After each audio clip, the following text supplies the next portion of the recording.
할렐루야. 복된 주일입니다. 오늘 예배 가운데 주님의 임재가 있기를, 모든 닫혀있는 것들이 열리기를, 또 무너진 것들이 다시 세워지는 역사가 있기를 주님의 이름으로 축복합니다. 여러분, 그런 기대와 소원을 가지시고 온 마음을 하나님 앞에 드리시기 바랍니다.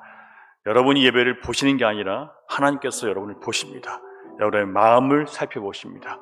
그 하나님의 임재 앞에 온 마음을 다해 경외하는 마음으로 함께 예배 드리겠습니다. 기도 드립니다. 내가 그들에게 한 마음과 한 길을 주어 자기들과 자기 후손의 복을 위하여 항상 나를 경외하게 하고 내가 그들에게 복을 주기 위하여 그들을 떠나지 아니하리라 하는 영원한 언약을 그들에게 세우고 나를 경외함을 그들의 마음에 두어 나를 떠나지 않게 하고 내가 기쁨으로 그들에게 복을 주되 분명히 나의 마음과 정성을 다하여 그들을 이 땅에 심으리라. 아멘. 우리에게 한 성령을 주시고 오직 한 길 예수 그리스도만 따라가는 하나님의 자녀들로 불러주신 하나님께 감사와 영광을 올려드립니다. 한 주간도 주님의 돌보심과 베풀어 주시는 은혜 안에 살게 하신 것 감사드리며 온 마음과 정성을 다해 예배하오니 주님, 우리에게 하늘의 복과 땅의 기름진 것으로 부어 주시옵소서. 우리의 눈과 귀를 열어주셔서 듣게 하시고 주의 말씀 안에서 생각하게 하셔서 뜻이 하늘에서 이루어진 것처럼 우리의 삶의 아버지의 뜻이 이루어질 수 있도록 역사해 주시옵소서. 오늘도 우리의 예배를 받으시고 저에게 진리 안에 회개하는 겸손과 회개한 자에게 부어지는 한없는 소망과 위로를 부어 주시옵소서. 우리의 산소망이신 우리 구주 예수님의 이름으로 기원하옵나이다.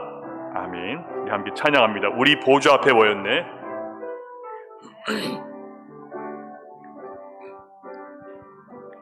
우리 보좌 앞에 모였네. 함께 주를 찬양하며 하나님의 사랑 그 아들 주셨네.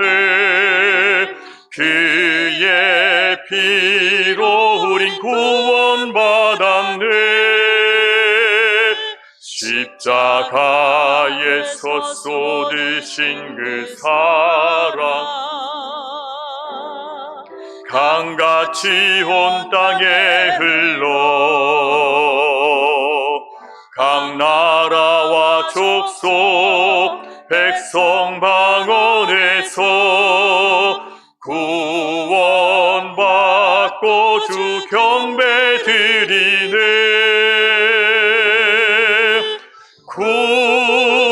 구원하심이 보좌에 앉으신 우리 하나님과 어린 양께 있도다.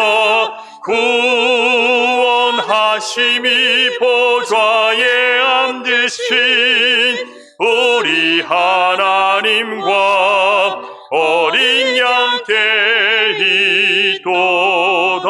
우리 보좌 앞에 모였네. 우리 보좌 앞에 모였네. 함께 주를 찬양하며 하나님의 사랑 그 아들 주셨네. 그의 피로 우린 구원받았네. 십자가에서 쏟으신 그 사랑 강같이 온 땅에 흘러 각 나라와 족속 백성 방언에서 구원받고 주 경배 드리네.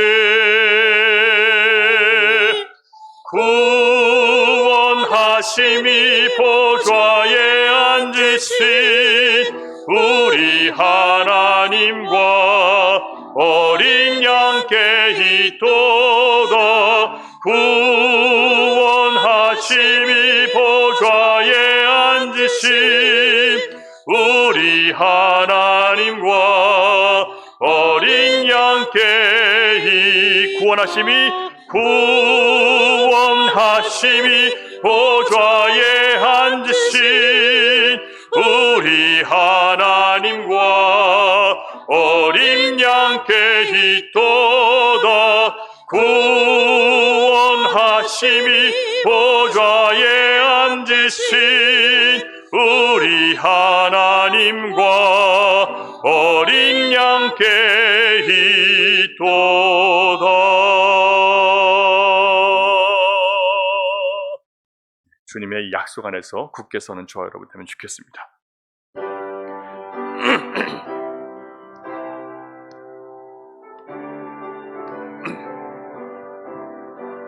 주님 약속하신 말씀 위에서 영원토록 주를 찬송하리라.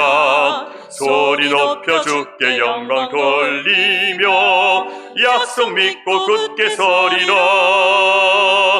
굳게 서리 영원하신 말씀 위에 굳게 서리. 굳게 서리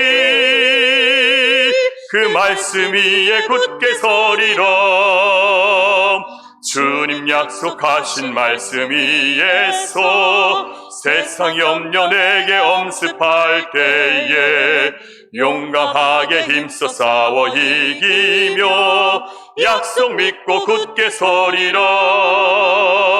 굳게 서리 영원하신 말씀 위에 굳게 서리. 굳게 서리 그 말씀 위에 굳게 서리라. 주님 약속하신 말씀 위에서 영원하신 주의 사랑 힘입고 성령으로 힘써 싸워 이기며 약속 믿고 굳게 서리라. 굳게 서리 영원하신 말씀 위에 굳게 서리. 굳게 서리 그 말씀 위에 굳게 서리라. 주님 약속하신 말씀 위에서 성령 인도하는 대로 행하며 주의 품에 항상 안식 얻으며 약속 믿고 굳게 서리라. 굳게 서리 영원하신 말씀 위에 굳게 서리. 굳게 서리 그 말씀 위에 굳게 서리라. 네, 여러분 주님의 사랑을 힘입어서 늘 성령 안에서 힘써 싸워 이기는 저와 여러분 되면 좋겠습니다. 우리 마지막으로 전능하신 나의 주 하나님 함께 믿음으로 찬양 올려드리겠습니다.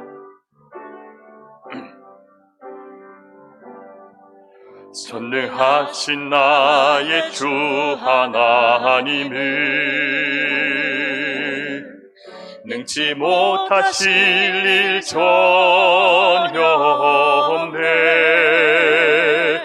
우리의 모든 간구도 우리의 모든 생각도 우리의 모든 꿈과 모든 소망도 신실하신 나의 주 하나님을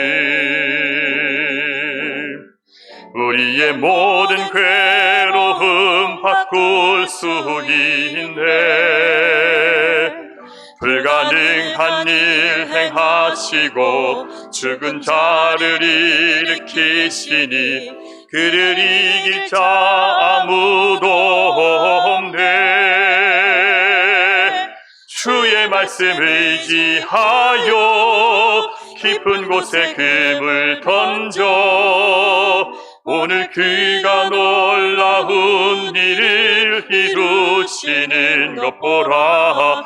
주의 말씀 의지하여 믿음으로 금을 던져 믿는 자에게 능치 못함 없네. 전능하신 나의 주 하나님, 전능하신 나의 주 하나님은 능치 못하실 일 전혀 없네. 우리의 모든 간구도, 우리의 모든 생각도, 우리의 모든 꿈과 모든 소망도 신실하신 나의 주 하나님은 우리의 모든 괴로움 바꿀 수 있네.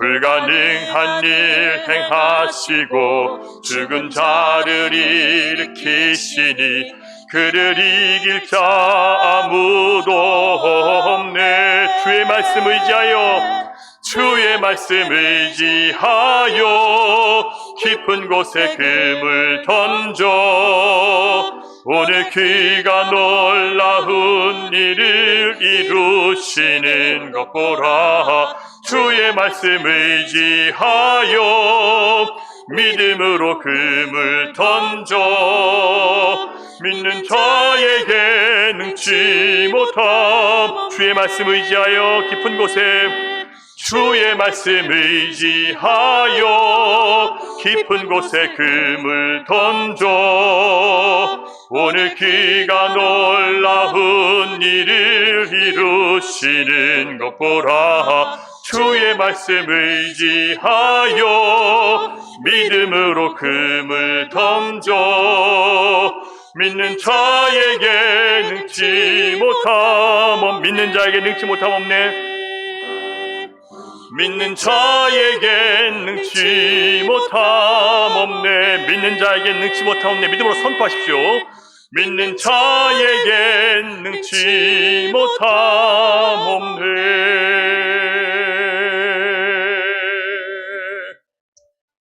고백의 기도 드리겠습니다. 믿는 자에게 능치 못할 일이 없다고 전능하신 하나님께서 말씀하셨습니다.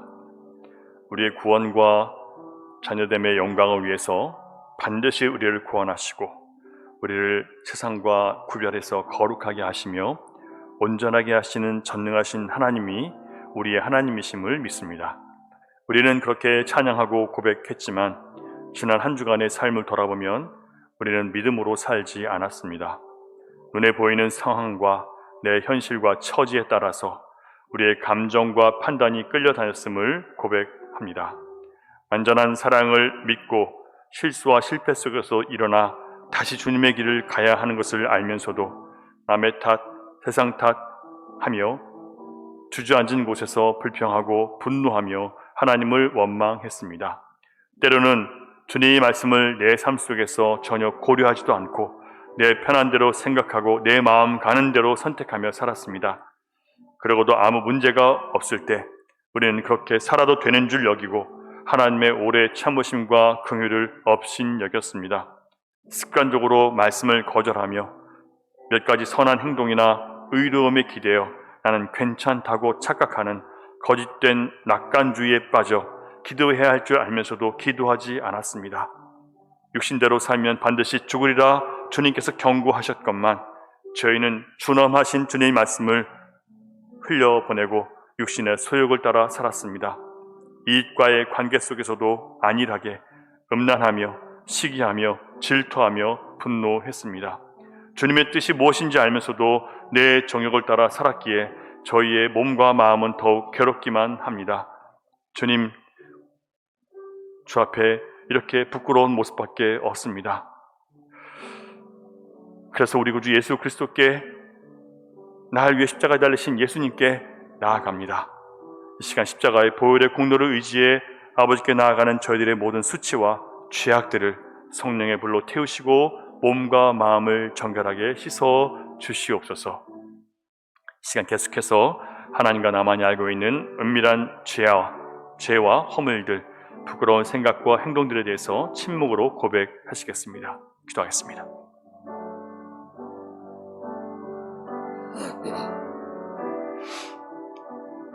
하나님, 나의 마음은 여전히 음란했습니다.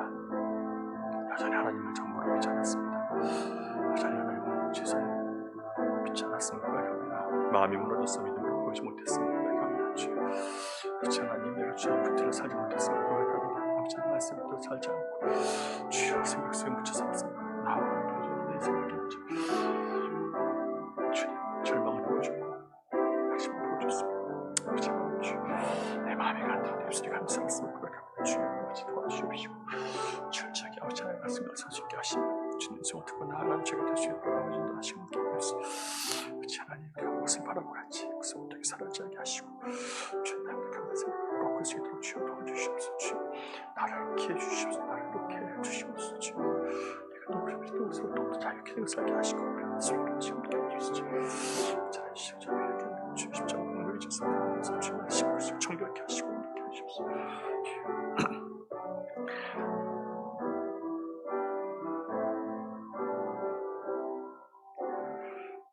그러므로 이제 그리스도 예수 안에 있는 자에게는 결코 정죄함이 없나니 이는 그리스도 예수 안에 있는 생명의 성령의 법이 죄와 사망의 법에서 너를 해방하였습니다. 아멘. 이 약속의 말씀을 의지하셔서 다시 하나님과 화평한 가운데 들어가시고 한 주간 동안 주님의 긍휼과 자비 안에서 또 성령 안에서 승리하시는 저와 여러분 되면 좋겠습니다.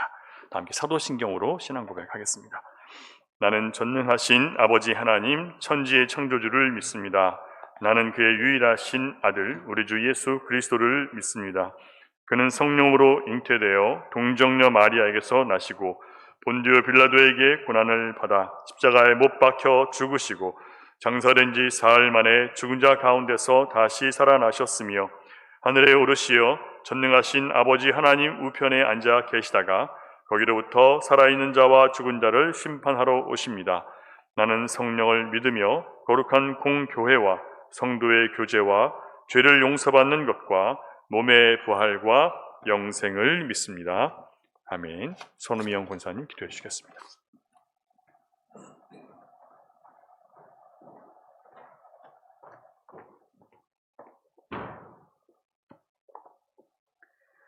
선한 목자이신 하나님 아버지, 오늘도 저희를 축복하시려고 예배로 불러주신 은총을 감사합니다. 이 시간에 주님의 몸된 성전에서 보니 그 어떤 것 하나라도 주님의 선물과 축복과 은혜가 아닌 것이 없습니다. 만 가지 주님의 사랑으로 지내왔어도 그 사랑 그 은혜를 하나님 아버지께서 원하시는 대로 가정과 이웃에게 흘려보내지 못하고 오히려 상처를 주며 살았던 저희의 모든 악한 죄들을 하나님 아버지 앞에 회개합니다. 오늘 이 시간까지도 내려놓지 못했던 세상을 향한 모든 욕심들을 주여 불쌍히 여겨 주시어서 모두 다 내려놓고 하나님 아버지와 만나는 복된 시간이 되게 하여 주시옵소서. 늘 연약하고 어리석은 사람인지라 실수하고 넘어지지만은 그 죄들을 그 자리에서 즉시 털어버릴 수 있는 지혜와 용기를 허락하여 주시옵기를 기도합니다. 오직 예수 그리스도 외에는 자랑하지 않게 하시고 영원히 목마르지 않는 예수님의 생수로만 감사와 기쁨과 만족으로 주님을 사랑하는 자들이 되도록 성령님 도와주시옵소서. 매일매일 힘쓰고 애쓰고 하나님 아버지를 알아가는 성도들 되게 하옵시고 이 세상의 여러 가지 사단마귀 괴계에 속지 않도록 주님께서 늘 친히 붙들어 주시옵시고 주님만 바라보며 사모하게 하여 주시옵소서. 무엇을 하든지 예수님 안에서 결단하고 실천하고 세상에서는 얻을 수 없는 주님과의 만남의 교제의 기쁨을 누릴 수 있도록 하나님 아버지 친히 도와주시옵소서. 우리의 목적은 여호와 하나님 아버지가 되게 하옵시고 하나님 아버지의 복음에 걸리는 돌이 되지 않도록 늘 하나님 아버지 그 말씀에 묵상에 힘쓰고 우리에게 허락하여 주신 달란트를 기쁨과 감사로 사용하게 하여 주시옵소서. 우리 열린 시온교회 유년주일 학교와 학생 청년부를 기억하여 주시옵고 세상의 그 모든 죄들에 물들지 않도록 성령님 도와주시옵시고 보호하여 주시옵소서. 우리 가운데에 육신의 연약함으로 이 자리에 참석하지 못하신 분들 계시옵니다. 예수님 친히 찾아가 주시옵시고 그들의 힘이 없는 손과 발에 주님의 은혜로 일어서게 하여 주옵시고 또한 강건하게 되는 주님의 도우심을 간절히 기도드립니다. 오늘 1시간 예배 드리며 주님께서 준비해 주신 보화를 얻고 귀하고 귀한 사람으로 성장하는 시간이 되도록 인도하여 주시옵소서. 하나님 아버지 나라를 전하시는 3분 선교 목사님과 2분 선교사님 위에 성령의 은혜를 충만히 입혀 주시옵시고 모든 세상의 두려움과 사역지에서의 피곤함을 지켜주시옵시고 물리쳐 주시옵시고 주님께서 주시는 힘을 얻고 우뚝 서서 담대함으로 하나님 아버지의 그 모든 복음을 전하시도록 축복하여 주시옵소서. 예배를 인도하시는 담임 목사 위에 지치기 쉬운 어려운 형편 가운데서도 독수리와도 같은 새 힘을 허락하여 주옵시고 맡으신 모든 일들을 감당하시도록 주님의 특별하신 은혜의 성령의 강한 은혜를 입혀 주시옵소서. 모든 말씀을 오직 하나님 아버지 앞에 의탁드리오며 우리를 위해서 대신 돌아가 주시고 죄짐을 지어주신 예수 그리스도 이름으로 기도드렸습니다. 아멘.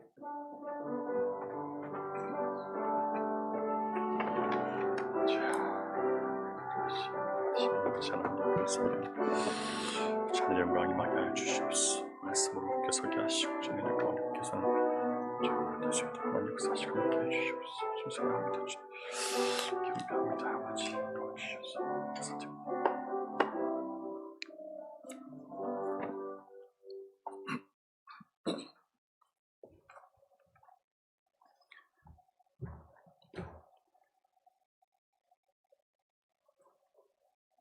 예, 교회 소식 전해드리겠습니다.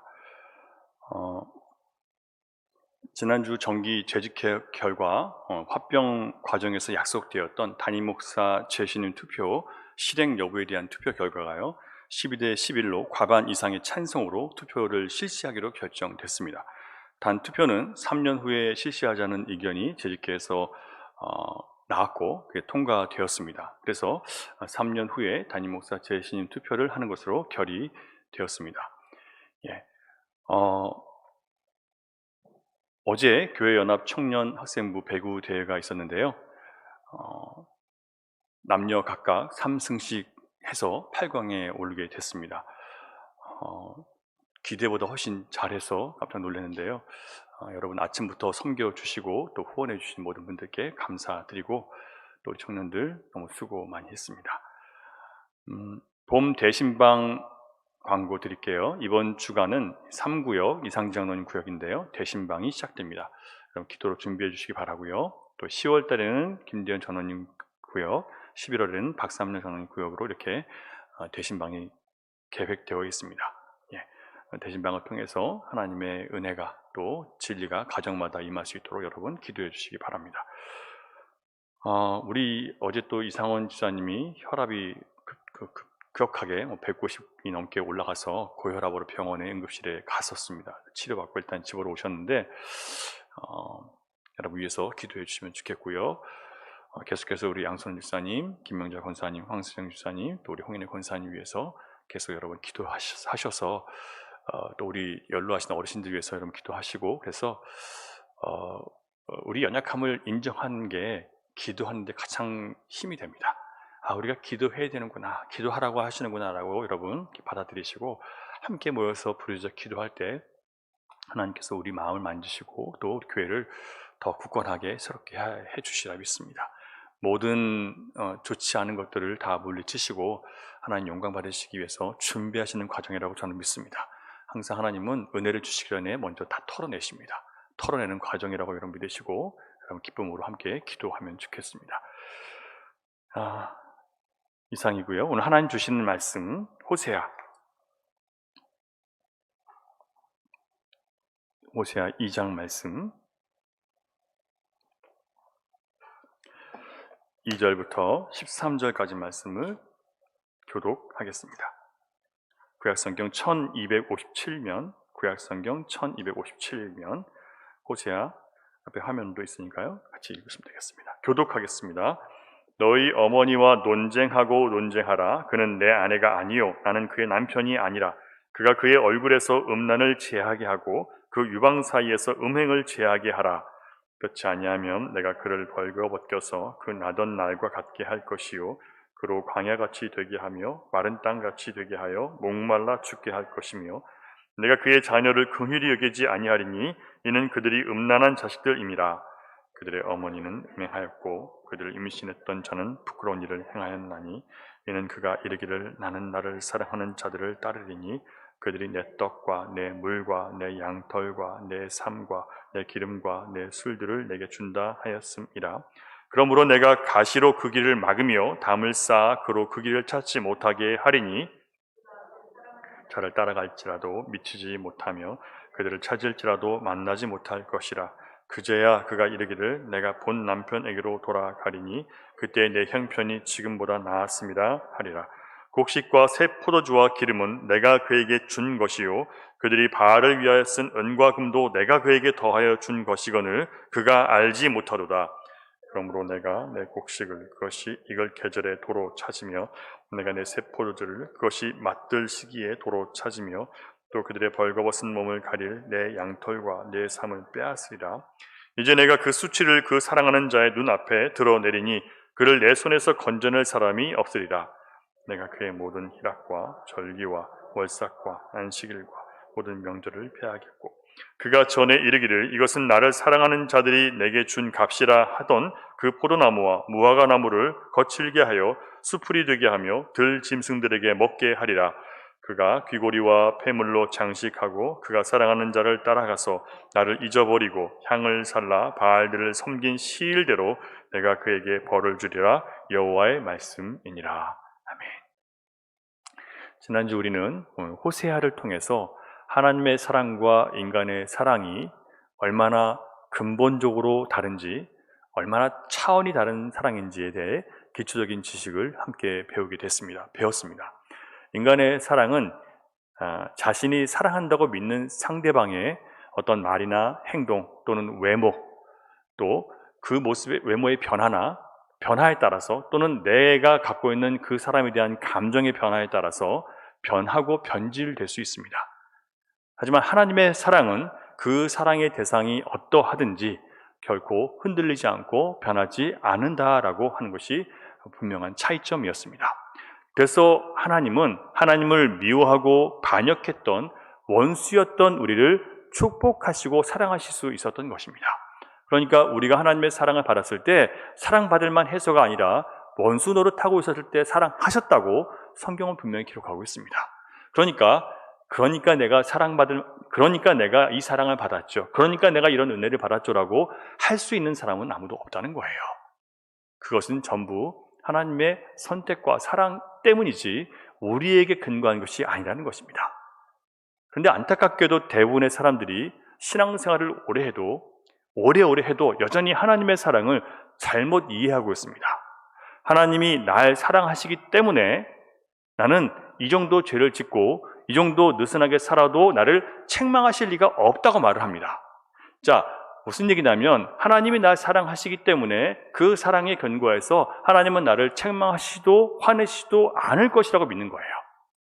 그런데 지난주 우리는 그 의무를 다하지 않는 고멜이라는 음란한 여인을 아내로 맞이했던 호세아의 이야기를 통해서 하나님은 음란한 이스라엘 백성들, 하나님 대신 다른 우상을 섬기고 다른 즐거움을 찾는 자들을 심판하시고 또 책망하시는 분이심을 우리가 함께 보았습니다. 하나님께서 호세아에게 음란한 여인을 만나서 음란한 자녀를 기르라고 하신 것은 이유가 있었습니다. 하나님께 충성을 다했던 한 의인, 하나님 보시기에 의로웠던 호세아라는 사람에게 음란한 여인 고멜을 맞이해서 결혼하라고 요구하시고 음란한 아이를 낳으라고 하신 것은 그 호세아라는 사람의 희생을 통해서 하나님의 사랑을 배신하고 다른 남편을 찾아다닌 음란한 이스라엘을 책망하고 싶으셨기 때문입니다. 오늘 말씀에서 우리가 정말 세심하게 바라보아야 할 것이 있습니다. 하나님의 사랑이 내가 하는 모든 일을 다 지지해주고 격려해주고 내 감정과 마음을 위로해주는 것이냐? 대부분의 사람들은 이런 것을 하나님의 사랑이라고 그렇게 생각하고 싶어 합니다. 그러나 성경은 그렇게 가르치지 않습니다. 그냥 내 감정과 슬픈 마음대로 그렇게 풀고 또 내가 원하는 대로 살아가면 된다라고 지지해 주는 것을 하나님의 사랑일 것이라고 그렇게 판단하는데 성경을 보면 그렇지 않다는 것을 볼 수 있어요. 구약 욥기에 나오는 욥을 한번 생각해 보십시오. 그가 하루는 집에서 음식과 포도주를 먹고 마시다가 갑자기 종이 한 사람 찾아와서 스바와 갈대아 사람들이 쳐들어와서 그의 소와 나귀를 빼앗고 그의 모든 가축과 곡식과 열매들을 빼앗아가고 불태웠고 다른 종들을 죽였다라는 소식을 전합니다. 그 말이 끝나기도 전에 다른 종이 찾아와서 욥의 아들과 딸들이 맏아들 집에서 잔치를 벌이다가 큰 바람이 불어서 집이 무너지면서 모두가 죽었다는 소식을 전해옵니다. 욥은 비통한 마음으로 몸에 죄를 뿌립니다. 슬퍼하는 거죠. 나는 저주받았다라고 원통해하는 겁니다.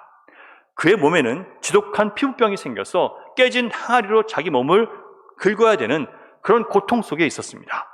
그때 욥의 아내가 남편이 쫄딱 망해서 병든 거지꼴이 되었을 때 이렇게 말합니다. 당신이 그래도 자기의 완전함을 굳게 지키려 하느냐? 하나님을 욕하고 죽으라. 여러분, 이 정도의 상황이 되면 정말 하나님을 원망하고 욕하고 싶지 않겠습니까? 이렇게까지 나를 무너뜨리는 하나님이라면 내가 믿고 싶지 않지 않겠습니까? 그래서 이 아내의 말대로 그런 정도 이렇게까지 망했으면 차라리 하나님 욕하고 죽어라. 이렇게 네 감정을 풀고 싶은 대로 풀어라. 네 원한을 풀어라 라고 하는 것이 세상이 말하는 위로입니다. 이걸 사랑이라고 이해하는 거예요. 그런데 호세아에게 주신 하나님의 말씀은 이스라엘의 파멸을 앞둔 상황에서 전혀 다르게 접근하고 있습니다. 한 가정이 무너지는 게 아니라 한 나라가 완전히 파멸되는 거예요. 얼마나 그 백성들은 원통하겠습니까? 그 원통하고 화난 감정을 그냥 풀라고 얘기하시는 게 아니라 무엇 때문에 이렇게 됐는지 진실을 찾으라고 하나님은 이스라엘 백성들에게 명령하십니다. 여러분, 우리가 제일 못하는 것이 이거예요. 문제와 어려움과 재난이 닥치면 하나님의 사랑을 의심하고 원망부터 나오죠. 누군가 나에게 이렇게 어려움을 준 사람, 그 사람을 찾아서 미워하고 증오하고 원망합니다. 그 사람을 탓하고 싶은 거예요. 문제 앞에서 내 감정을 터뜨리고 원망을 하지만 자신의 문제를 가지고 진짜 왜 이런 일이 벌어졌을지 주님 앞에 나아가서 자신의 옳고 그름을 따져보는 일을 제일 못하는 거예요. 신자들이 이 일을 못해요. 나에게 왜 이런 일이 벌어졌을까? 주님 앞에 가지고 나가서 진심으로 묻고 따져야 되는데 그것을 하지 않는 거예요. 하나님은 심판의 메시지에 분노하는 백성들에게 호세아를 통해서 명령하십니다. 2절 어떤 명령인지 같이 보겠습니다. 시작. 너희 어머니와 논쟁하고 논쟁하라. 그는 내 아내가 아니요 나는 그의 남편이 아니라 그가 그의 얼굴에서 음란을 제하게 하고 그 유방 사이에서 음행을 제하게 하라. 너희 어머니와 논쟁하라라는 말씀은요, 이제 하나님의 심판을 받게 된 이유에 대해서 하나님 어떻게 우리에게 이러실 수 있습니까? 라고 하나님께 따지지 말고 내 어머니 곧 이스라엘, 그 이스라엘 나라에 가서 따지라는 거예요. 자, 책임이 어디 있다는 얘기입니까? 이 심판의 원인은 하나님께 있는 것이 아니라 바로 이스라엘 너희들에게 있다고 말씀을 하시는 거죠. 여기서 논쟁하다는 것은 탄원하다, 호소하다, 다투다, 고발하다라는 뜻으로 법정에서 이 일이 누구의 죄 때문인지를 옳고 그름을 밝히는 그런 뜻입니다. 그런 단어예요. 탄원하는 겁니다. 내가 너무 억울하게 됐으니까 뭐가 진실인지 밝혀달라는 거예요. 그 죄는, 이 이스라엘의 죄는 온갖 고통과 재앙, 저주와 멸망의 원인이 되었습니다. 그래서 이것을 경고하시고 책망하시는 이유는 이렇게 될 것을 알고 반드시 회개하고 돌이키라고 지금 말씀하시는 거예요. 그래서 하나님께서는 북이스라엘의 죄를 따져보고 어디서부터 너희들이 망가졌는지를 진심으로 알아보고 정말 회개하는 마음으로 돌이키라라고 말씀하고 싶으신 거예요. 자, 그러면 호세아를 통해서 무슨 죄를 드러내셨습니까? 그것은 남편이신 하나님을 떠나서 하나님과 영적인 관계를 맺는 게 아니라 내 육체의 쾌락과 육신의 재미를 위해서 다른 남자 꽁무니를 계속 따라다닌 것을 지적합니다. 영적 음행이죠. 하나님보다 다른 것을 기뻐하고 내 자신의 기쁨이 하나님께 영광을 돌리는 것보다 더 중요하게 됐다는 거예요. 이걸 영적 음란이라고 얘기합니다. 그런 이스라엘이 과연 하나님 보시기에 아내라고 불릴 자격이 있느냐라고 그 자녀된 백성들에게 물으시는 거예요. 자, 이스라엘이라는 나라를 봐라. 너희가 그들의 자녀인데 이 이스라엘이라는 나라가 정말 하나님의 아내라고 불릴 수 있는 자격이 있느냐? 그렇게 살고 있느냐라고 물으시는 겁니다. 이건 오늘 우리에게 질문하시는 거예요. 정말 우리가 하나님의 자녀라고 말할 만한, 하나님의 그리스도의 신부된 자녀라고 할 만한, 신부된 그런 여인이라고 할 만한 그런 모습이 우리에게 있느냐라고 물으시는 겁니다. 우리의 순결을 주님을 향해 지키고 있느냐? 남편을 따르고 있느냐? 하나님께서 이스라엘을 심판하고 때리시고 괴롭히시는 것이 목적이 아니라 이런 경고를 통해서 이 뻔뻔하고 음란한 아내 이스라엘의 마음을 다시 하나님께 돌리고 싶어서 그 자녀들의 마음을 다시 아버지께 돌리기 원해서 하나님은 지금 이렇게 호세아를 통해서 말씀하시는 거예요. 살리시기 위한 거예요. 성경에 나오는 모든 말씀의 이 부딪힘은요, 우리 영혼을 살리기 위해서예요. 그런데 그게 감정에 부딪히게 되어 있습니다. 그러니까 화부터 날 수 있어요. 반드시 여러분, 이게 내 감정을 건드리는 것이냐 아니면 내 영혼을 살리기 위한 것이냐 분별할 줄 아셔야 됩니다. 감정으로 받아들이시면 안 돼요. 하나님 말씀으로 내 영으로 받아들이셔야죠. 그런데 이 문제가 해결되려면 먼저 이스라엘이 해야 될 것이 있었습니다. 그냥 해결되는 게 아니에요. 그래서 2절 하반절을 보시면 그의 얼굴에서 뭘 제하라고요? 음란을 제하게 하고 그 유방 사이에서 음행을 제거해야 된다고 말씀하십니다. 자, 이 문제가 해결되려면 우리가 하나님을 떠나서 자꾸 외도를 하는데, 이 음행을 하는데 이 문제를 해결하려면 먼저 우리가 벗어나야 된다는 거예요. 이걸 제거해야 된다는 거예요. 얼굴에서 음란을 제하라는 것은 하나님을 향한 갈망과 사랑은 다 힘을 잃고 사방을 두리번거리면서 힘 있는 나라를 쫓아다니고 더 재밌고 쾌락이 넘치는 그 우상을 섬기고 타락한 문화를 사모하는, 그리고 더 강한 군대를 가진 나라를 사모해서 그들의 도움을 통해서 내 나라를 지키고 내 즐거움을 누리고자 하는 그런 타락한 마음을 제거하라는 거예요. 유방 사이에서 음행을 제하라는 말씀은 하나님께는 마음을 닫아두고 자기 육체의 정욕을 만족시켜줄 세상을 향해 활짝 열려있는, 그래서 모든 감각을 열어서 무엇이 멋있냐, 무엇이 맛있겠냐, 무엇이 듣기 좋냐, 이런 감각적인 것만 쫓고 있는 내 마음을, 그 마음에서 이 음행을 제거하라는 거예요. 그렇지 않고는 여러분 하나님과 화목할 수 없는 거예요. 이스라엘의 죄악은 하나님이 아닌 것을 하나님으로 여겨서 그것을 의지하고 그것을 내 남편으로 삼아서 거기에서 힘을 보태려고 하고 그것으로 나의 미래를 보장받으려고 하고 그것이 나를 행복하게 해줄 것이라고, 그것이 나를 안전하게 살게 해줄 것이라고 믿는 것, 이것이 바로 음행이고 우상 숭배입니다. 그들은 육체의 욕심과 즐거움을 위해서 하나님이 기뻐하시지 않는 일도 서슴지 않습니다. 그리고 항상 그런 자신의 죄악을 합리화하기 위해서 변명하는데 뭐라고 하냐면 하나님은 사랑이시기 때문에 째째하게 이 정도 가지고 나를 책망하실 리가 없습니다. 하나님 이 정도는 다 용납하실 것입니다. 이게 항상 하나님의 사랑을 잘못 적용해서 자기가 얘기하는 변명이에요. 성경은 그렇게 가르치지 않습니다. 이것은 완전히 이기적인 자기 합리화의 관점에서 주장하는 사랑일 뿐이에요. 하나님은 하나님과의 약속보다 자기 마음을 따르고 자기 육신이 원하는 것을 따르는 이스라엘 백성들을 향해서 음란하다 말씀하셨고 끊임없이 선자를 보내셔서 책망하시고 돌아오라고 부르셨습니다. 설득도 하시고 징계도 내리셨습니다. 그리고 그것을 제거하라고 말씀하셨습니다. 우선순위가 하나님과의 관계가 아니라 자신의 개인적인 필요, 이것이 먼저이고 내가 만족하는 것이 먼저이고 부와 성공과 재미에 있는 거기에 우선순위가 있는 사람들은 향해서 하나님은 영적으로 음란하다라고 심판하셨습니다. 하나님은 하나님과의 관계가 완전히 제멋대로인 이스라엘 백성들에게 혹독하게 책망하시고 그런 습관을 제거하라고 말씀하셨습니다. 경고해요. 3절부터는 영적 음란을 제거하지 않으면 어떻게 될 것인지에 대해서 다시 한번 더 강력하게 경고하고 계십니다. 내가 분명히 제거하라고 했지 제거하지 않으면 어떻게 될지에 대해서 내가 말할게. 하나님 말씀하시는 거예요. 그래도 괜찮다. 그래도 내가 용서해 줄게가 아니라 그러면 어떻게 될지를 내가 알고 있으라는 거예요. 그걸 알면서도 그렇게 할 수 있는지 한번 보자는 거죠.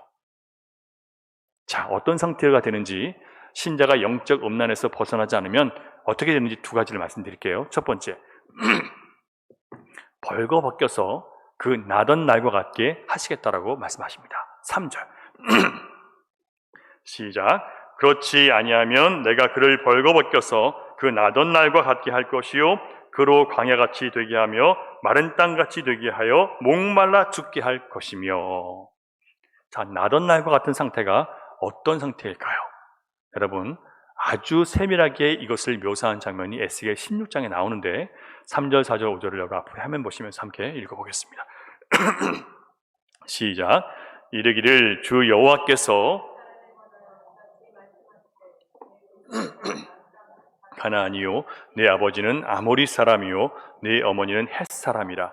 네가 난 것을 말하건대 네가 날 때 내 배꼽 둘을 자르지 아니하였고 너를 물로 씻어 정결하게 하지 아니하였고 네게 소금을 뿌리지 아니하였고 너를 강보로 싸지도 아니하였나니 아무도 너를 돌보아 이 중에 한 가지라도 네게 행하여 너를 불쌍히 여긴 자가 없었으므로 내가 나던 날에 네 몸이 천하게 여겨져 내가 들에 버려졌느니라. 자, 나던 날의 상태가 어떻다고요?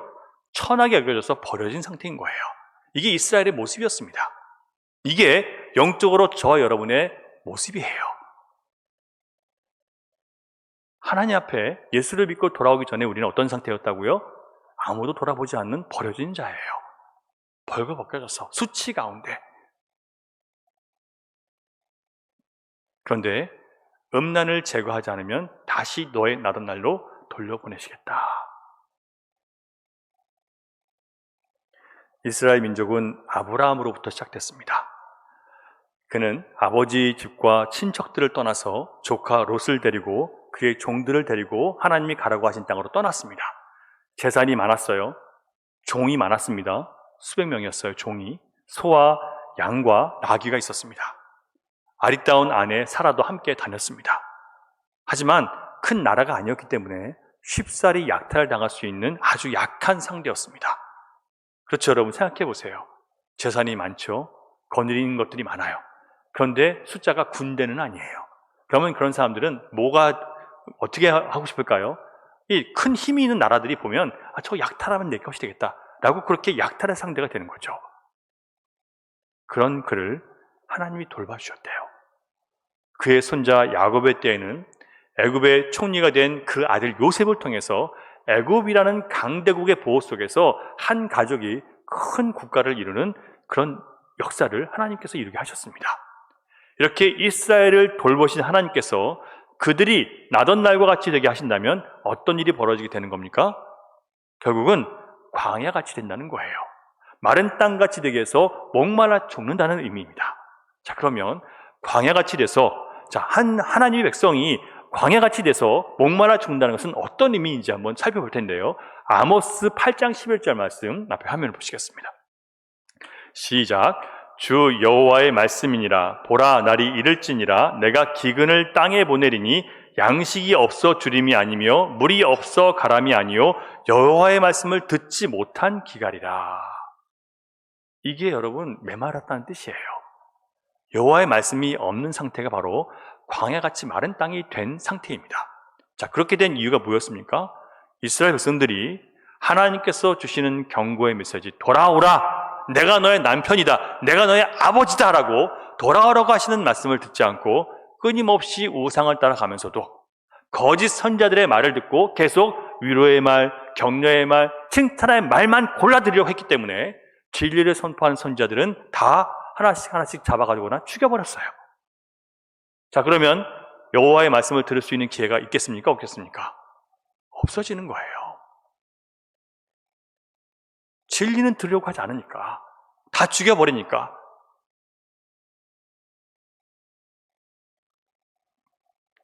두 번째, 영적 음란을 제거하지 않으면 어떤 일이 벌어지는가? 그가 하는 모든 일을 하나님께서 막아버리겠다라고 말씀하십니다. 하나님이 길을 열어주시는 분이 아니라 길을 막으시는 분이 되신다는 거예요. 뭘 버리지 않으면? 영적 음란을 버리지 않으면. 여러분이 하나님보다 세상의 물질을 더 의지하고 하나님을 기뻐하는 것보다 여러분의 기쁨을 더 기뻐할 때 하나님은 여러분 길 막으신다는 얘기예요. 왜냐하면 영적으로 음란한 거기 때문에. 아니, 하나님 째째하게 왜 그러세요? 아니요. 우리가 하나님 대신 다른 우상을 섬겨 죽어가는 것을 하나님은 막으시는 거예요. 6절 보겠습니다.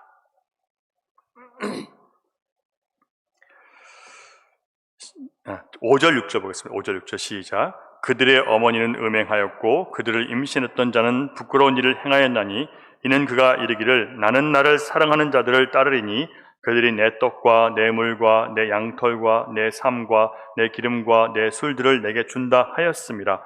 그러므로 내가 가시로 그 길을 막으며 담을 쌓아 그로 그 길을 찾지 못하게 하리니.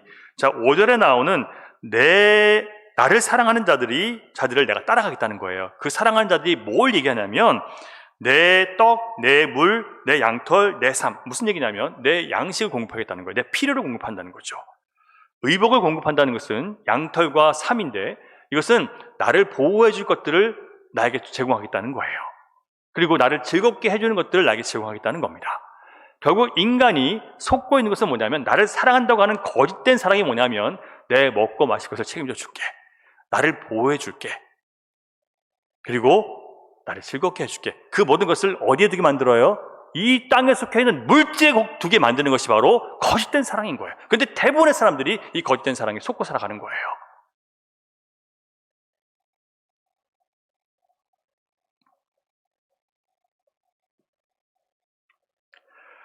아무리 자신이 사랑하는 자를 따라가도 그에게 미치지 못하도록 하나님이 막으시겠다는 거예요. 왜 그렇게 하십니까? 그게 저주인가요? 아니요, 그게 복이에요. 우리가 헛된 물질을 추구하고 헛된 영광을 구하고 헛된 쾌락을 구할 때 그 길을 막으시는 것이 하나님의 은혜입니다.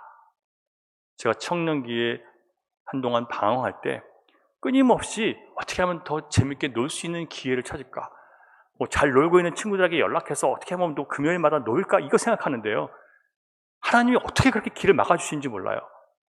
그래서 난 놀고 싶어 죽겠는데 왜 이렇게 못 놀게 하시지? 막 이러고 있었는데 지나고 보니까 그게 은혜인 거예요. 왜요? 내가 그 타락의 길에 들어가지 않도록 하나님 막으신 거거든요. 내가 음란의 길에 빠지지 않도록 하나님 막으신 거예요. 여러분이 물질을 추구하고 여러분의 자신의 기쁨을 추구하고 내 몸의 건강을 추구해서 하나님을 떠나버리려고 하는 그런 여러분을 막으시는 것이 하나님의 은혜입니다.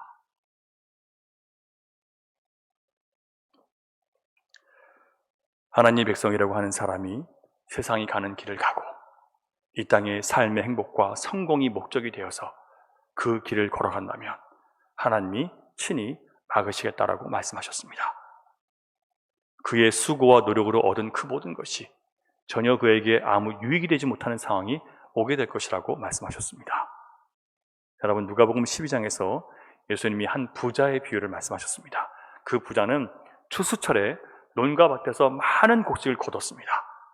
그래서 마음에 걱정이 생겼어요. 내가 지금 갖고 있는 곡간에는 저 많은 것들을 다 저장하지 못할 텐데, 걱정하다가 무슨 일을 하냐면 곡간을 헐어버리고 더 크게 쳤습니다. 그리고 내 모든 물건과 모든 곡식을 거기에 쌓아두자, 그렇게 했습니다. 그리고 자기 영혼을 향해서 이렇게 말합니다. 여러 해 쓸 물건을 많이 모아두었으니 평안히 쉬고 먹고 마시고 즐거워하자. 여러 해 쓸 물건을 많이 쌓아두었으니 이제는 평안히 쉴 수 있구나. 많은 사람들이 난 이제 죽을 때까지 먹고 살 걸 준비해놨으니까 이제는 평안할 거야. 걱정이 없을 거야. 여러분, 그런 사람들에게 하나님이 어떻게 하실까요? 그 기대를 깨트려 버리는 거예요. 그게 하나님의 은혜예요. 왜? 헛된 것을 내 우상으로 삼고 있으니까. 여러분, 이 진리를 깨닫지 못하면 하나님의 사랑이 무엇인지를 몰라요. 그래서 맨날 하나님 사랑하신다면서 왜 내가 원하는 거 안 내줘요? 이 유치한 자리에서 벗어나지 못하는 거예요. 그런 자들에게 하나님께서 말씀하십니다. 누가복음 12장 20절. 어리석은 자여, 오늘 밤에 네 영혼을 도로 찾으리니 그러면 네 준비한 것이 누구의 것이 되겠느냐. 우리의 이 거짓된 안전감, 헛된 영혼의 안식, 이것을 하나님이 치시는 거예요. 왜? 속고 있으니까. 여기서 이 어리석은 부자는 하나님을 믿는다고 하는 유대인입니다. 그런 유대인이 하나님을 믿는다는 하는 백성이 자기 영혼의 안전을 지금 어디에 두고 있습니까? 하나님께 두고 있는 게 아니라 곡식과 열매가 가득 쌓여 있는 곡간에 두고 있는 거예요.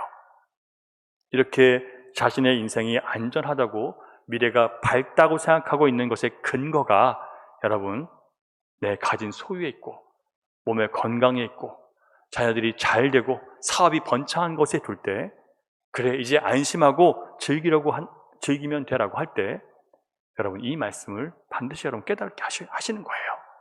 절대로 그런 것으로는 너의 영혼이 안전할 수 없다. 예수님은 이렇게 말씀하셨습니다. 누가복음 12장 15절. 삼가 모든 탐심을 물리치라. 사람의 생명이 그 소유에 넉넉한 데 있지 아니하니라. 너무나 분명한 말씀들이에요. 그런데 이 아르헨티나에 있는 모든 이민자들은 돈이 우상이에요. 여러분, 그걸 벗어나셔야 됩니다. 그 음란에서 벗어나셔야 돼요.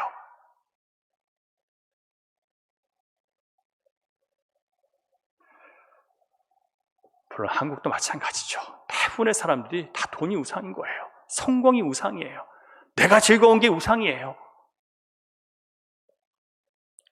사람이 영원한 생명을 얻는 것은 많이 가진 것과 아무 상관이 없다고 우리 주님 말씀하셨습니다.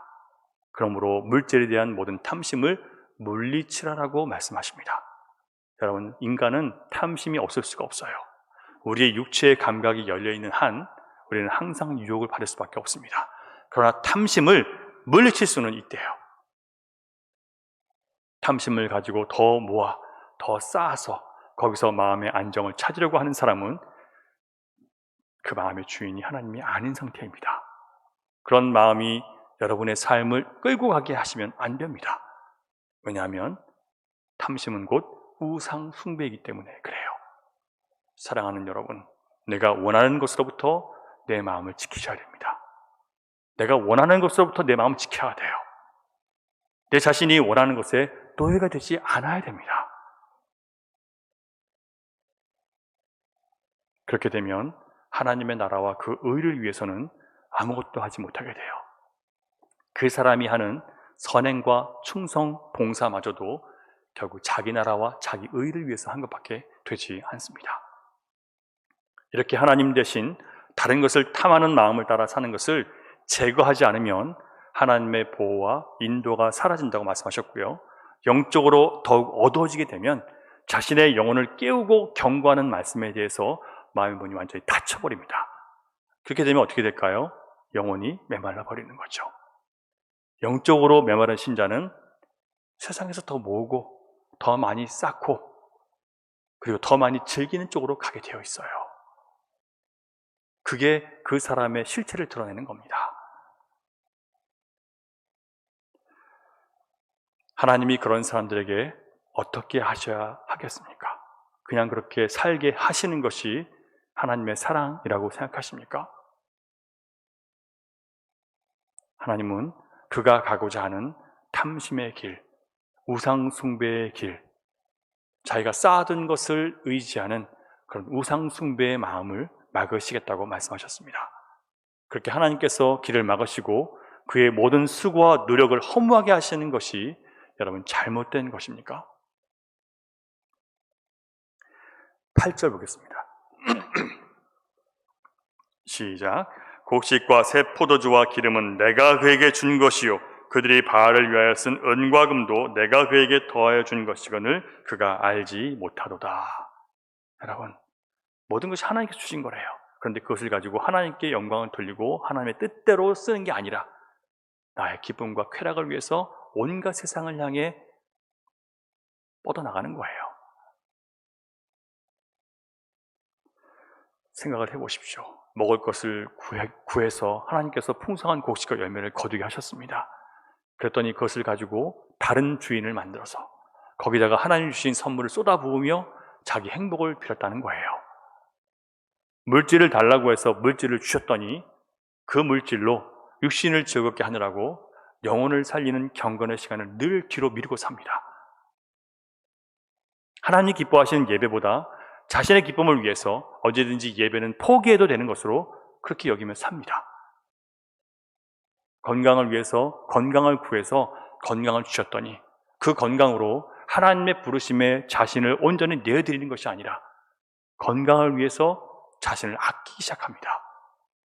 하나님 부르심에 불순종해요. 자기 건강이 더 중요해서. 성공을 위해서 성공을 주셨더니 하나님의 은혜를 자기 노력과 자기 수고의 결과로 바꿔서 늘 자기 자랑만 늘어놓습니다. 그런 사람들을 하나님이 기뻐하시겠습니까? 그런 사람들을 잘한다고 격려하고 지지하고 위로해 주는 것이 진리이고 사랑이겠습니까? 그렇지 않습니다. 진리는 이것입니다. 9절 시작. 그러므로 내가 내 곡식을 그것이 익을 계절에 도로 찾으며 내가 내 새 포도주를 그것이 맛들 시기에 도로 찾으며 또 그들의 벌거벗은 몸을 가릴 내 양털과 내 삶을 빼앗으리라.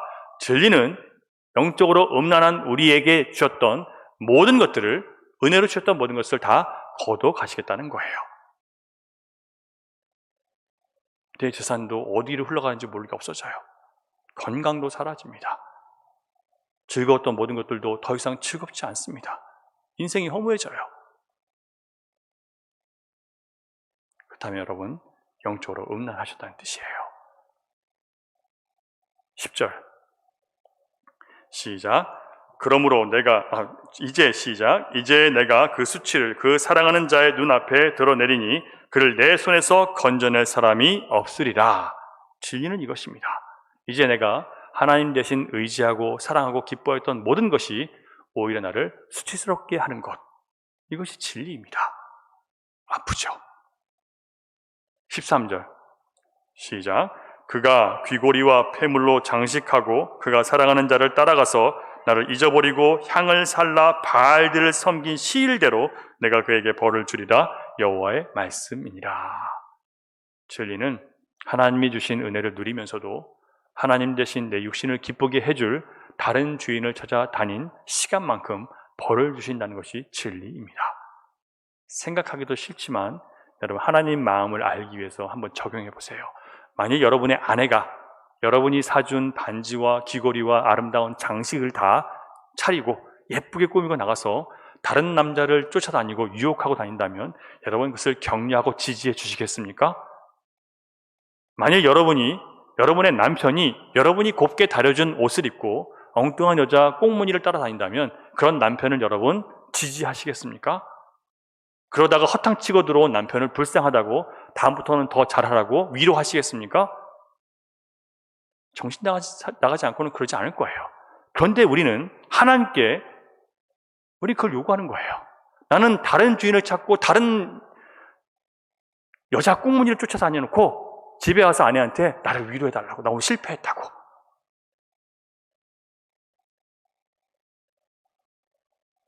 호세아는 그렇게 풍요와 번성과 안전한 가운데 영적으로 뻔뻔하고 음란해진 이스라엘의 죄악을 드러냈습니다. 그래서 이스라엘은 진리를 말하는 선자들을 미워해요.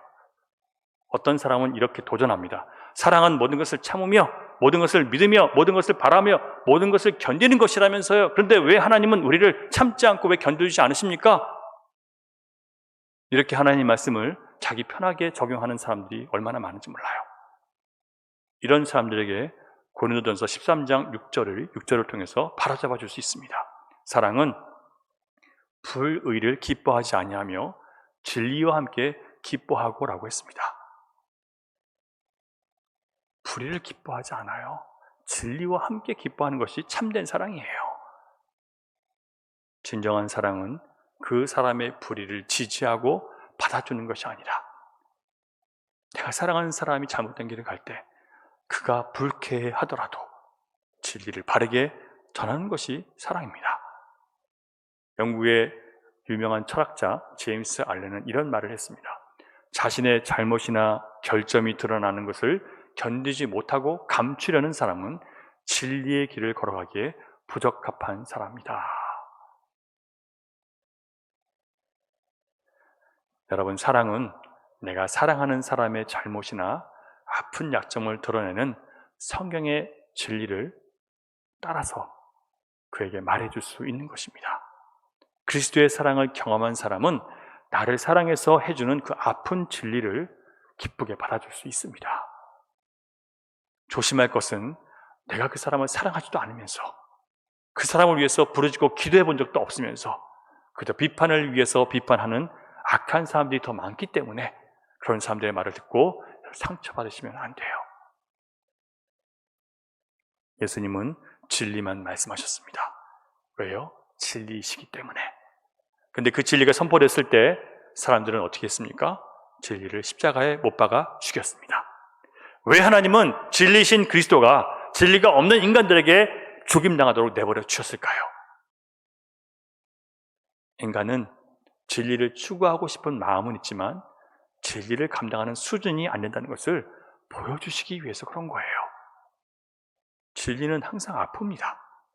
그래서 우리는 진리를 말하는 것이 참 어렵습니다. 사람들이 싫어하기 때문에 그래요.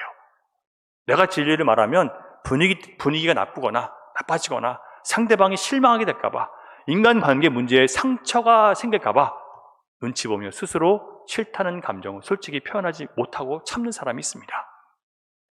당장 감정이 상하고 갈등이 생긴다고 해도 더 중요한 것은 사랑 안에서 진리를 말하는 것입니다. 내가 사랑하는 사람이 거짓에 속지 않게 하는 것이, 이것이 진정한 사랑입니다. 호세아가 이스라엘 백성들에게 해야 했던 말은 당장 부유하고 번성하고 땅의 삶에 만족스러워했던 백성들에게는 아주 듣기 싫고 아주 재수없는 말이었어요. 그렇잖아요, 여러분. 지금 너무 행복한데 다 망할 것이라고 얘기하니까, 다 빼앗길 것이라고 얘기하니까 얼마나 듣기 싫습니까? 그러나 그것이 영적으로 또한 육체적으로 음란했던 이스라엘을 깨우치고 돌이키시기 위한 하나님의 참된 말씀이었습니다. 진리였단 말이에요. 사랑하는 여러분, 여러분은 하나님이 여러분을 사랑하신다는 증거를 무엇이라고 생각하십니까? 확실한 것은 우리의 탐심과 육체의 정욕을 만족시켜 주시는 쪽은 절대 아니에요. 그게 사랑이 아니에요. 데살로니가 후서 2장 13절을 보면 주께서 택하시는 자들에게 두 가지 일을 하신다고 했습니다. 첫째는 세상의 죄악을 떠나서 하나님의 자녀답게 거룩해지도록 성령의 감동을 주신대요. 자, 여러분, 하나님께서 여러분을 사랑하신다면 뭘 주신다고요? 성령의 감동을 주셔서 내가 거룩한 삶을 살도록 나를 이끌어 가시는 거예요. 나에게 물질과 세상의 복을 주시는 게 아니라, 내가 원하는 것들을 이루어 주시는 게 아니라 성령의 감동을 주셔서 나를 거룩한 쪽으로, 하나님이 기뻐하신 쪽으로 가도록 바꾸시는, 이게 사랑이에요. 나를 책망하셔서 회개하게 하시는, 이게 바로 사랑이에요. 두 번째는 하나님은 그 자녀들이 진리를 믿게 하신다고 하셨습니다. 사랑하는 자녀들로 하여금 진리를 믿게 하시는 분이 하나님이세요. 자, 진리는 누구세요? 예수님이십니다. 물질을 믿고 자기 능력을 믿고 자기 사업의 형통과 쌓아놓은 재산을 믿는 거짓된 것들을 다 뽑아내시고 오직 진리만 믿고 진리 안에서 구원받게 하신다는 거예요. 그러므로 여러분, 세상 것에 대한 탐심과 그 안에서 안전감과 보장을 받고자 했던 사람들이 그런 것들이 깨지기 시작할 때 여러분, 그것이 진리 안에서 우리를 구원하시고자 하시는 하나님의 사랑임을 여러분 믿으시기 바랍니다. 이것이 진리예요. 여러분들이 원하는 대로 되는 것이 진리가 아니고요, 그게 하나님의 사랑이 아니라고요. 예수님 말고는 아무것도 나에게 보장될 수 있는 것이 없다, 아무것도 나에게 확신을 줄 수 있는 것이 없다는 것을 깨닫게 하시는 것, 이게 사랑입니다. 여러분의 신앙은 지금 어떤 방향으로 가고 계십니까? 정말 많은 사람들이 거짓된 신앙에 속고 있습니다. 그 거짓된 신앙은 나를 위하는 것 같지만 사실은 영적으로 죽이고 있습니다. 진짜 사랑은 거룩을 요구하고 오직 예수님 안에서만 참된 안식과 평안이 있다고 다른 것을 버리라고 말하는 것이 진짜 사랑입니다. 여러분, 진짜 사랑을 알았으니 이제 진짜 사랑으로 돌아오십시오. 진짜 사랑을 알게 해달라고 간절히 부르짖고 여러분 기도하시고 매달리셔야 돼요. 내가 이렇게 메마르고 황폐해서 하나님을 사랑하고 하나님과 깊은 관계를 맺지 못하는, 하나님을 사랑하지 못하고 깊은 관계를 맺지 못하는 이 위선적인 신앙생활을 끝맺기를 원한다고 여러분 간절히 매달리셔야 됩니다. 나의 예배가 뜨겁지 않고 간절하지 않은 것은 내 영혼이 하나님이 아닌 다른 신랑을 갖고 있기 때문이라는 것을 깨닫고, 저는 내 안에 있는 모든 다른 신랑을 버리게 해달라고 여러분 기도하셔야 됩니다. 자신의 그런 비참함을 알고 고치려면 그런 자신의 거짓됨과 위선을 가지고 하나님 앞에 나오는 것부터 여러분 시작하셔야 됩니다. 난 내가 알아서 신앙생활을 한다는 그런 많은 사람들을 봅니다. 자기 안에서 나오는 거짓말에 속지 마십시오. 여러분, 성경은 우리에게 그렇게 말해요. 함께, 성도가 함께 기도해야 된다고, 모이기를 힘쓰라고 말씀하셨습니다. 내가 알아서 기도한다고 그런 말씀은 성경에 없어요. 힘쓸 것은 힘쓰시고 개인이 할 것은 개인이 하시는 거예요. 내 개인이 하는 것이 전부라고 말씀하시면 안 돼요. 자기를 속이지 마세요. 여러분, 누구도 혼자서는 바른 신앙생활을 할 수가 없습니다. 그리고 이 교회는, 이 열린시온교회는 여러분과 저를 바르게 세우기 위해서 하나님이 세우신 곳이에요. 이 믿음이 없기 때문에 기도도 예배도 자기의 선택인 줄로 착각하고 살아가는 거예요. 그런 자에게 여러분 자녀들의 영혼을 맡기시겠습니까? 그런 사람들에게 교회의 직분을 맡기는 것이 여러분 옳습니까? 여러분, 사랑은 진리를 말합니다. 진리는 아프고 괴롭고 힘들어요.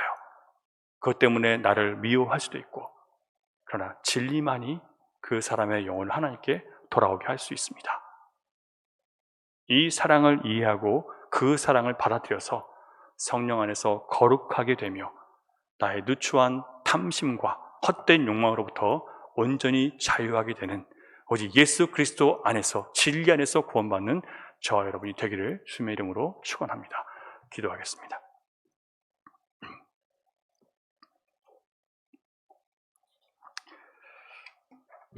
하나님, 이 마지막 때에 저희들 살아가고 있습니다. 그런데 마지막 때인 것을 보지 못하고 그저 내 육신의 삶에 갇혀서 먹고 살기 위해서 일하고, 내 몸을 위해서 일하고, 내 미래의 안전을 위해서 쌓아두고, 그것이 나에게 주어진 삶인 것처럼 그것이 음란인지도 모르고 그렇게 살아왔습니다. 하나님, 오늘도 우리에게 진리를 말씀해 주셔서 감사드립니다. 진리는 아프고 괴롭지만 진리만이 우리 영혼을 아버지께 돌아가게 하고 온전한 회개와 참된 구원으로 들어가게 함을 믿습니다. 하나님, 이 진리 안에 우리 모두가 온전히 들어갈 수 있도록 성령님 친히 주장해 주시옵소서. 모든 거부하고 거절하는 마음을 진독여 주시고 아버지의 진리 앞에 언제든지 아멘할 수 있는 부드럽고 또 순결한 마음으로 우리를 새롭게 해 주시옵소서. 믿사옵 예수님 이름으로 기도드립니다. 아멘. 우리 결단의 찬양 함께 드리겠습니다. 이곳에 임하신 하나님 나라.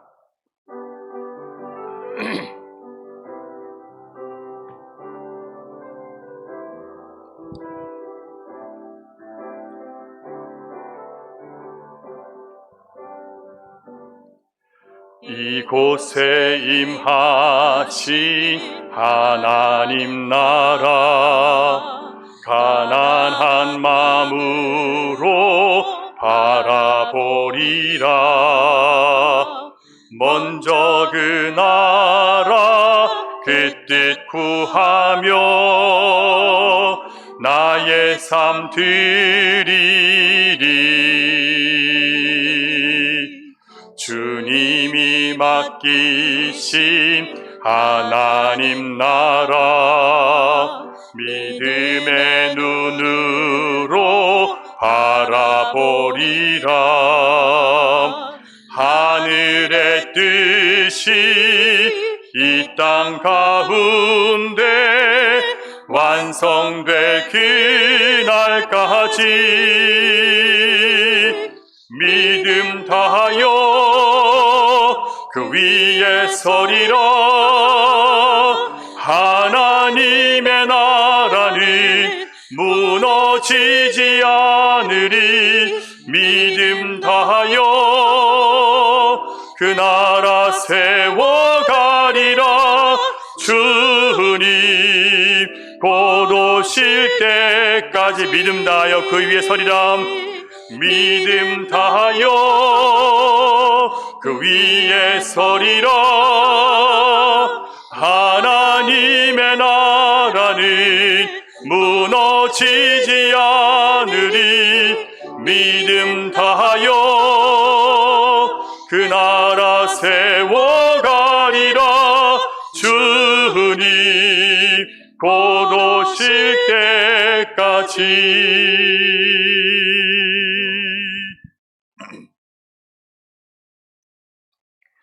이제는 우리 구주 예수 그리스도의 크신 은혜와 아버지 하나님의 극진하신 사랑과 성령님의 감화감동, 교통, 역사, 위로, 인도하심이 이제 내 감각을 채워주고 내 감정을 위로하는 거짓된 사랑에서 벗어나 참된 진리로 나의 영혼을 깨우고 나의 모든 감정과 육신의 만족을 깨부수는 진리의 말씀을 사랑하기로, 참된 사랑 안에서 외쳐지는 진리를 받아들이고 그 안에서 믿음으로 살아가기로 결단하는 사랑하는 주님의 자녀들의 머리와 그들의 가정과 일터와 미래 가운데 흩어져 있는 열방의 교회와 선교지 가운데 이제로부터 영원토록 함께 하시기를 간절히 축원하옵나이다.